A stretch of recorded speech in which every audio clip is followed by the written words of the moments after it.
श्री रामशेठ ठाकूर सामाजिक विकास मंडळ पुरस्कृत आणि अखिल भारतीय मराठी नाट्य परिषद पनवेल शाखा आणि चांगुकाना ठाकूर महाविद्यालयाच्या संयुक्त विद्यमाने आयोजित करण्यात आलेल्या 11व्या राज्यस्तरीय अटल करंडक एकांकिका स्पर्धेच्या महाअंतिम फेरीला शुक्रवारी पनवेलमध्ये शानदार सुरुवात झाली। भरघोस रकमेचे पारितोषिक, दर्जेदार आणि उत्कृष्ट आयोजन या स्पर्धेचे वैशिष्ट्य आहे। दरवर्षी या स्पर्धेची कलाकार आणि रसिक आतुरतेने वाट पाहत असतात। त्या अनुषंगाने संपूर्ण महाराष्ट्राचे लक्ष या स्पर्धेकडे लागलेले असते। नवोदित कलाकार आणि नाट्य रसिकांना मोठी पर्वणी असलेल्या या अटल करंडकाच्या माध्यमातून 12 जानेवारीपर्यंत राज्यातील उत्कृष्ट एकांकिकांची मेजवानी रसिकांना मिळणार आहे।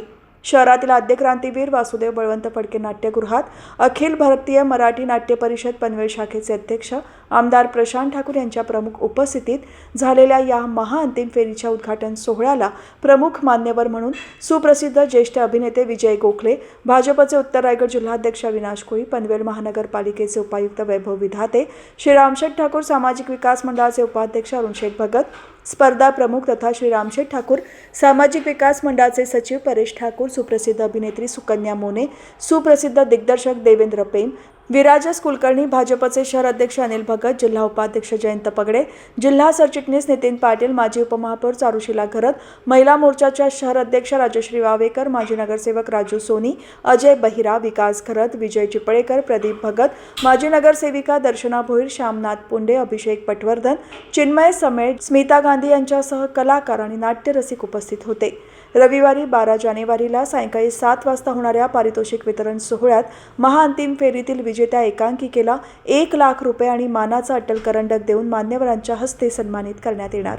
तसेच ज्येष्ठ रंगकर्मी सतीश पुळेकर यांचा गौरव रंगभूमीच्या पुरस्काराने सन्मान करण्यात येणार आहे। मी सगळ्यात आधी आपणा सर्वांचं पनवेलचा एक लोकप्रतिनिधी या नात्यानं आणि रामशेठ ठाकूर सामाजिक विकास मंडळाचा अध्यक्ष या नात्यानं आपल्या सर्वांचं मी मनापासून स्वागत करतो।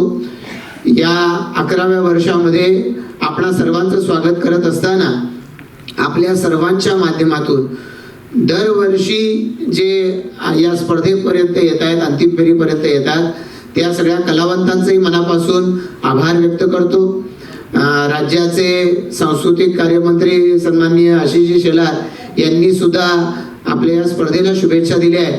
कारण अटलजींच्या नावानं ही स्पर्धा जेव्हा 2014 साली आम्ही सुरू केली तर त्यावेळेला या स्पर्धेच्या माध्यमातून आम्ही त्यावेळेला विसुभाऊ बापट यांच्या सांगण्यानुसार सुरुवात केली। त्यावेळेला इतक्या सगळ्यांचं प्रेम या निमित्तानं मिळू शकेल। महाराष्ट्रभरामध्ये नाट्य चळवळ तर वर्षानुवर्ष आहे, पण त्याच्यामध्ये आपणही एक या ठिकाणी भाग होऊ शकू याची त्यावेळेला इतक्या प्रमाणात कल्पना नव्हती। पण आमचे हे सर्व सहकारी महाराष्ट्रभरामध्ये प्राथमिक फेरीच्या निमित्तानं आपल्यापर्यंत पोहोचत आहेत। नियोजन करण्यामध्ये आपल्या सर्वांचा हातभार लागतोय आणि त्या निमित्तानं आमची स्पर्धा एक छोटंसं पाऊल आहे। 2013 साली हे नाट्यगृह निर्माण झालंय आणि पण त्याही आधीपासून पनवेल आणि परिसरामध्ये रायगड जिल्ह्यामध्ये नाट्य क्षेत्रात काम करणारी अनेक मंडळी होती। त्या सगळ्यांच्या मार्गदर्शनाखाली वेगवेगळ्या पद्धतीच्या अशा उपक्रमांचं आयोजन आम्ही करत होतो। पण या स्पर्धेच्या आयोजनानंतर महाराष्ट्रभरामधल्या वेगवेगळ्या ज्येष्ठ कलावंतांचा परिचय होत गेला आहे, त्यांच्याशी संवाद साधण्याची संधी मिळाली आहे।